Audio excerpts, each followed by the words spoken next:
Hi, today I'm going to talk about why does the narcissist keep hoovering you? Hi, I'm Nanette. Welcome back to Narcissism Exposed. First, I want to make this distinct clarification here. The number one goal of the narcissist is to use his victim or her victim for supply. That's the number one reason, is to use you for supply. And the number one reason for you, the empath, the good person, the Christian, wanting to get into a relationship with someone is to have a loving, flourishing, fantastic relationship where you're both giving and receiving and just abounding in wonderful experiences and growing deeper together. However, getting back to the narcissist, that their number one goal or aim in getting into a relationship with you is to use you for supply. Now, I want to paint this picture, this give you an imagery here. So basically, to the narcissist, their victims are merely a tool, a shiny tool in their toolbox. Yeah, it's pretty devastating to even think about that, but I want to paint this picture because that's how they perceive and see you and me, is as a tool in their toolbox. And you notice I say one of the tools in their toolbox because they have many tools in the toolbox.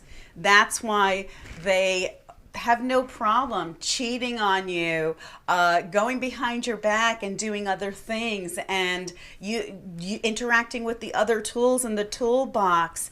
And these are all behind the scene things that they do because the narcissist feels entitled. Yeah, they have a strong sense of entitlement.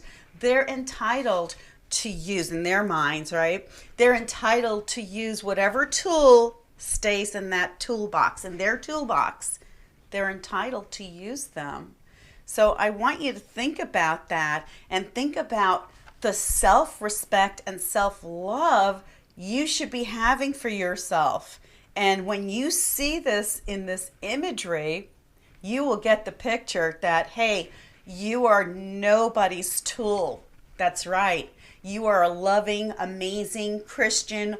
You are an empath. You deserve exactly who you are. And you would never use somebody. You would never treat them like a tool, nor should you ever allow yourself to be used as a tool. And now knowing this, right, the question is, why do you keep getting hoovered? Well, here's why. Well, you know what? Somewhere along the line, you've allowed yourself to be accessible as a tool. You've stayed in the toolbox, and there's a few reasons why you may have done that. The first one is because you, in the back of your mind, still think that, and in your heart, you think that, oh, you know what, that person will change. I'm sure they're on the brink of changing. And then you may think, you know what, I'm sure I could help them. If I just stay a little longer or go back with the narcissist, I'm sure I could, help them to recover. Or you're hoping that one day they could become a good person. That, you know what, as an empath, you think, you and I, we want to think the best about people. And you're thinking, you know what, they eventually could become a good person, right? And there could be a couple of other reasons why you're still in the toolbox. Maybe you have feelings of resentment and anger and bitterness, and you're thinking, well, I'm going to leave I'm going to stay in that toolbox because I want to, when he or she hoovers, I'm going to let them have it. I'm going to just rip into them and tell them how it is, and I know what they are. Or you may be thinking, you know what? I'm going to wait till he or she hoovers, and I'm going to brag about how great I'm doing right now without them, and look how successful I am. In any of those scenarios, you are still stuck in an emotional rut with the narcissist. That's right. And that's why you're still in that toolbox for the narcissist to hoover anytime he or she wants, pick up the tool and use you again and again and again. When you understand this from this imagery and the description, you're no one's tool. That right there, you're thinking, I'm getting out of that toolbox because I am not going to open up any more wounds. I am not going to be used anymore. And you understand that you need to move from your emotional thinking to the logical thinking, where you are determined to get out of the toolbox so that the narcissist stops hoovering you and takes opportunities from you again to steal from you, to steal your heart, your emotions, your time, your thoughts, and anything else that they feel entitled to. No, you need to cut that right away. And the first thing you need to understand is that this is a spiritual battle with the narcissist. It's spiritual warfare. It says in Ephesians chapter 6, verse 12, for we wrestle not against flesh and blood, but against principalities, against powers, against the rulers of the darkness of this world, against spiritual wickedness in high places. So you are dealing with a demonic person who's out to use you for their supply. And again, you are no one's tool. You're a child of God.